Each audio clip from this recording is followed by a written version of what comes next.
ఇది చాలా రేర్ అండి, అరుదుగా కనిపించే చెట్టు. ఇవైతే మ్యాక్సిమం ఇప్పుడు కంటికి కనువిప్పు అయిపోయినాయి, కనిపించడం లేదు. ఇక నేనైతే చెట్టును చూసి విత్తనాలు కొన్ని తీసుకెళ్దామని ఇక తెంపుతున్నానండి. ఇవి లక్ష్మీప్రదం అండి. ఇప్పుడైతే ఆన్లైన్లో మార్కెట్లో అమెజాన్లో అయితే బుక్ చేసుకుంటారు వీటి విత్తనాలు కావాలని. చూడండి ఫ్రెండ్స్, మేమైతే ఇంటికి రిటర్న్ వెళ్తుండగా ఇక్కడైతే ఈ చెట్టు కనిపించింది. ఈ గుడ్జ విత్తనాలండి. ఓల్డ్ ఏజ్ వాళ్ళకు అప్పుడైతే గోల్డ్ అయితే ఈ ఒక్క గుంజ ఇట్లా అని కొలిసే వాళ్ళు అంటే ఇక దీంతోనేనండి. ఇక చూడండి చెట్టు అయితే ఇట్లా తీగలాగా వారింది. ఇవన్నీ కాయలు అయిపోయినాయి ఆల్రెడీ ఆల్మోస్ట్. ఇక ఈ విత్తనాలు తీసుకుందాము. ఇవి లక్ష్మీప్రదం అంటండి. ఇక కిందికైతే బ్లాక్ ఉండి పైన రెడ్గా ఉన్నాయి. గుర్జ విత్తనాలు అంటారు. చూడండి ముండ్ల పొదలలోనైతే ఈ తీగ వారి ఇట్లున్నది, మొత్తం తీగ వారి ఉన్నది. ఈ ముండ్ల పొదలనైతే ఇవి విత్తనాలు తెంపొస్తలేదు. ఇది చూడండి ఎంత రేరుగా కనిపించే చెట్టు, ఎంత బాగుందో చూడండి. ఎర్రగా ఎంత విత్తనాలు ఎంత బాగా కనిపిస్తున్నాయో. మాకైతే తెంపనీకి వస్తలేదు, ఇవన్నీ ముండ్ల పొదలు ఉన్నాయండి.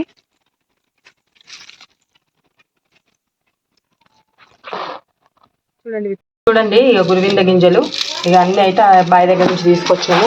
ఇక అన్నీ ఒలుస్తున్నా. ఇక ఒలిసినాక ఎట్లుంటాయో మీకు చూపిస్తానండి.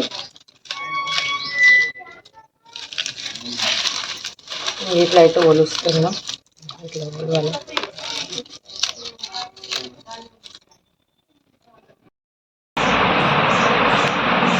చూడండి గురువింద గింజలు ఒలిస్తే ఇన్ని వెళ్ళినాయి.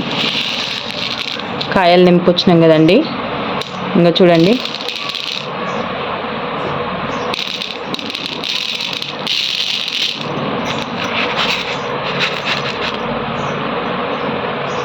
కిందికి రెడ్గా, కిందికి బ్లాక్, పైనకి రెడ్గా అయితే ఉన్నాయి.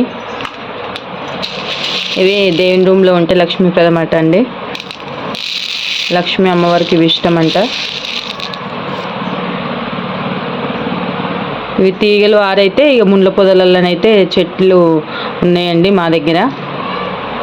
ఇవి అసలు చెట్లు అరుదుగా కనిపిస్తాయి. ఇందులో వైట్ గుర్జాయిలు కూడా ఉంటాయండి. వైట్ గురువింద గింజలు, గుర్జలు అంటారు, గురువింద గింజలు అంటారు వీటిని. చూడండి ఫ్రెండ్స్ ఎంత బాగా కనిపిస్తున్నాయో, బ్యూటిఫుల్.